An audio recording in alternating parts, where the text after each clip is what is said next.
За 7 хоног үрийн 1 дахь, 3 дахь, 5 дахь өдрүүдэд сурагчид тус бүр 200 г сүү өгнө. За сүүг тогтмол ууснаар хүүхдийн дархлаас сэргэж, яс бэгчих, шүдний өвчлөл буурах, за амин дэмийн хэрэгцээг хангах гэд олон талын оч холбогдолтой юм а. За сүүн дархлаа хөтөлбөр нийслэлийн 170 гаруй сургуулийн 189,600 хүүхэд хамрагдах юм а. Улаанбаатар хотын төдийгүй Монгол улсын сүүний тэр нийлүүлэлтийг нэмэгдүүлэх зорилгоор бид нар энэ 3 сард Улаанбаатар хот орчимд үйл ажиллагаа явуулж байгаа.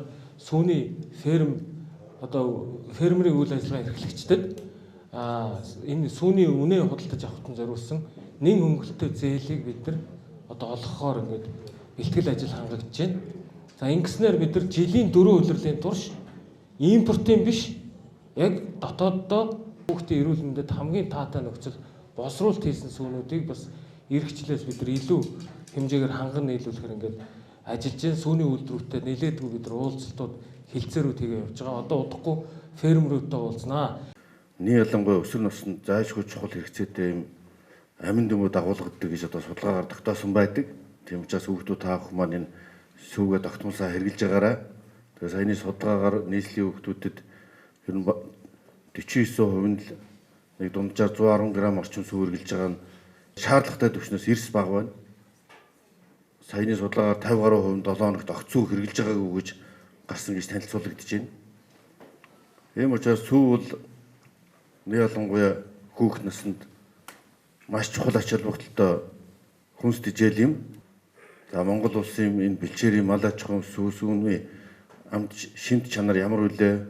Ийм учраас сүүгээр хангах хөтөлбөр бол их сүүн цагаан зам мөртэй ажил болно гэж итгэж байна. Сүү ухаар амар гоё байгаа. Тэгээд өдөр болгоо ингээд бид бол 7 хоногт 3 удаа ингээд сүү өгч байгаа. Сүү ухаар амин дэмтэй гоё байгаа.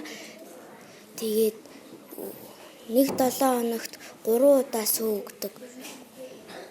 Ангидаа тусалгааны цагаар бол бүлээн усаа уудаг байсан бол сүү хөтөлбөр хэрэгжснээр бол хүүхдүүд маань сүүгээ илүү усаан арай багасгаад сүүгээ уух айгуу сонирхолтой байгаа. За сүүгээ уухлаар манай хүүхдүүд ангийн хүүхдүүдийн бүр эрч хүч нь бүр нэмэгдээл. За одоо багш яг энийгээ дуусчих сүүгээ уучин тийм ээ гэж сүүнийхээ цагийг хүлээгээл тийм байгаа. Ер нь бол хог аяглаа бол одоо л ерөнхийдөө бол хүүхдүүд буцаагаад яг сүүгээ уусныхаа дараа буцаагаад сүүнийхээ савыг бол яг багш нарын өгсөн зааврын дагуу яг буцаагаад ивх гээд дахин боловсруулалтанд өгж явуулж байгаа. За уг хөтөлбөрт үндэсний үйлдвэрлэгчид сүүн бүтээгдэхүүнээ нийлүүлэх юм байна. За энэ хөтөлбөр энэ онд 1-ээс 5 дугаар ангийн хүүхдүүд донд хэрэгжих бол за ирэх 2027 оноос нийслэлийн 1-ээс 12 дугаар ангийн сурагчид буюу за бүх сурагчдыг бүрэн хамруулахаар зорж байгаа гэж нийслэлийн удирдлагууд танилцуулж байна. За хоол тэжээл үндэсний судалгааны дүнгээс харуул Монгол хүүхдийн дунд сүүн бүтээгдэхүүний хэрэглээ Дэлхийн эрүүл мэндийн байгууллагын зөвлөсөн хэмжээнээс 2.5 дахин бага байдаг байна.